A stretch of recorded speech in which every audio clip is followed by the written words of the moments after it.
جوانو، تم جنت مفت میں حاصل کر سکتے ہو، مگر سنو، جہنم میں جانے کے لیے تمہیں مال و دولت خرچ کرنا پڑے گا۔ جہنم میں جانے کے لیے تمہیں پیسہ دینا پڑے گا۔ وہ کیسے؟ شراب پینے کے لیے، شراب خریدنے کے لیے تمہیں پیسہ دینا پڑے گا۔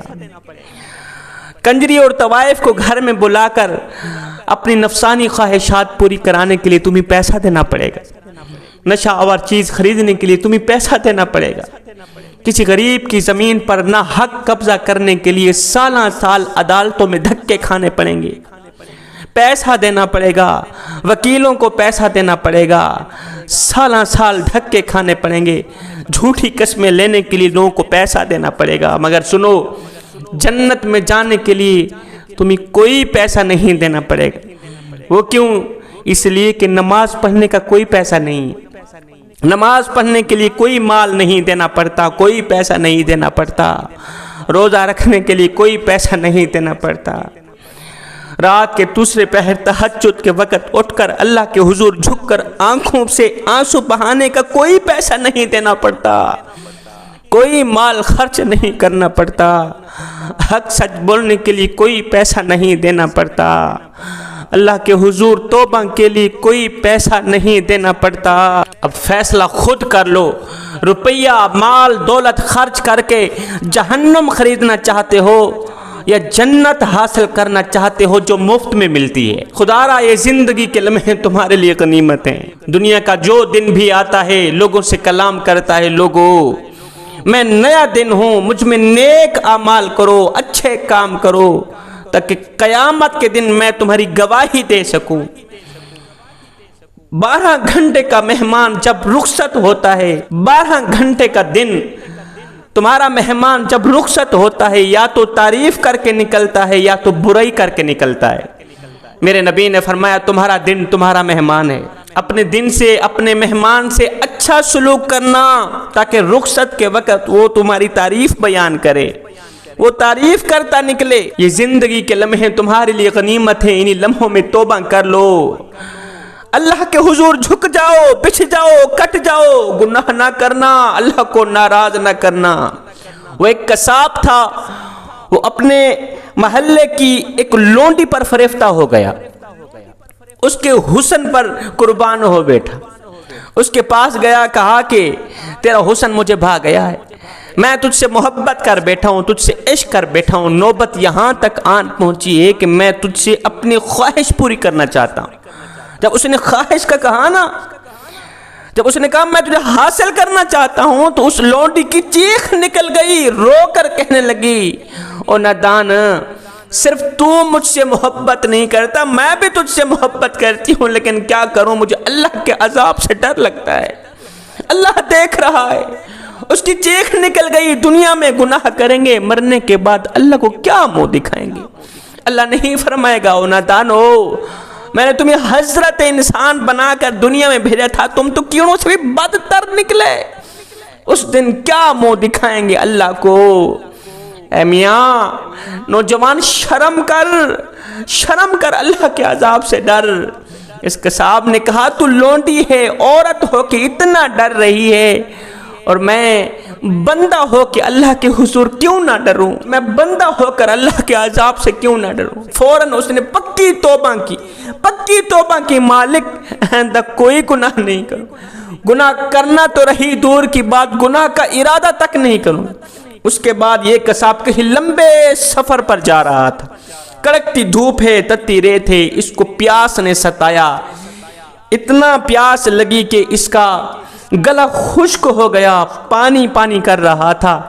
وہاں پر نہ چرند تھے نہ پرند تھے۔ اس نے دیکھا ایک عبادت گزار شخص اس کے پاس آیا، راستے میں اسے ملا، اس نے کہا تیرے پاس پانی ہے؟ کہا میرے پاس پانی نہیں۔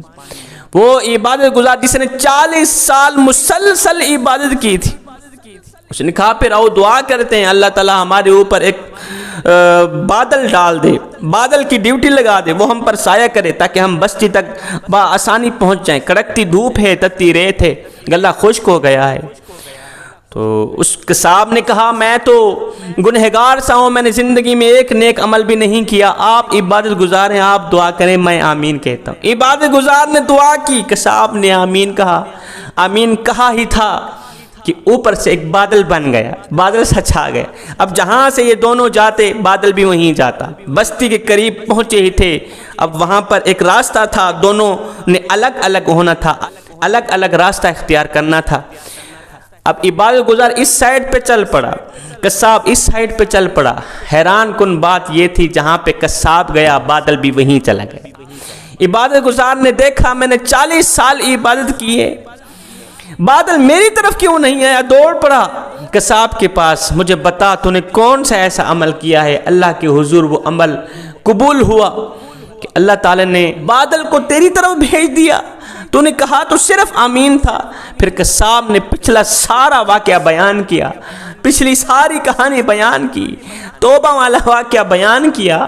تو اس عبادت گزار نے کہا بے شک اللہ کی طرف توبہ سے رجوع کرنے والے کے مقام تک کوئی نہیں پہنچ سکتا۔ جوانوں، یہ زندگی کے لمحات، یہ زندگی کے اوقات تمہارے لیے غنیمت ہیں، انہی لمحوں میں کچھ کر لو، انہی وقتوں میں کچھ کر لو، قیمتی وقت کو ضائع نہ کرو۔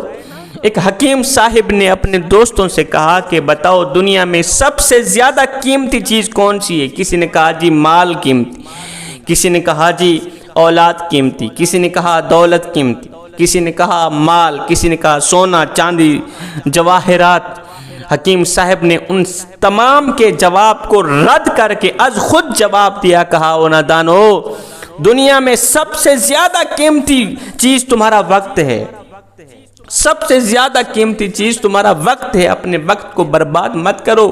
کہا سونا خرچ کر کے وقت نہیں خریدا جا سکتا، لیکن سنو وقت سے سونا کمایا جا سکتا ہے، وقت سے مال کمایا جا سکتا ہے، وقت سے دنیا و آخرت کمائی جا سکتی ہے، وقت سے جنت دوزخ کمائی جا سکتی ہے، لیکن اپنا وقت برباد مت کرو۔ جوانوں، یہ زندگی کے لمحات، زندگی کے اوقات تمہارے لیے غنیمت ہیں، انہی لمحوں میں کچھ کر لو، انہی لمحوں میں کچھ اکٹھا کر لو، انہی لمحوں میں خدا کی یاد اور محبت کے دیے اپنے دل میں جلا لو۔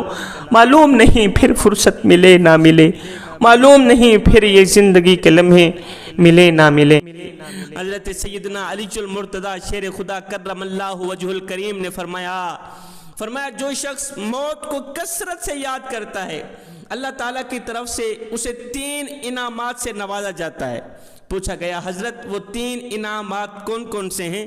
حضرت علی نے فرمایا جو شخص موت کو کثرت سے یاد کرتا ہے اللہ تعالیٰ اسے سچی توبہ کرنے کی جلد توفیق عطا کرتا ہے۔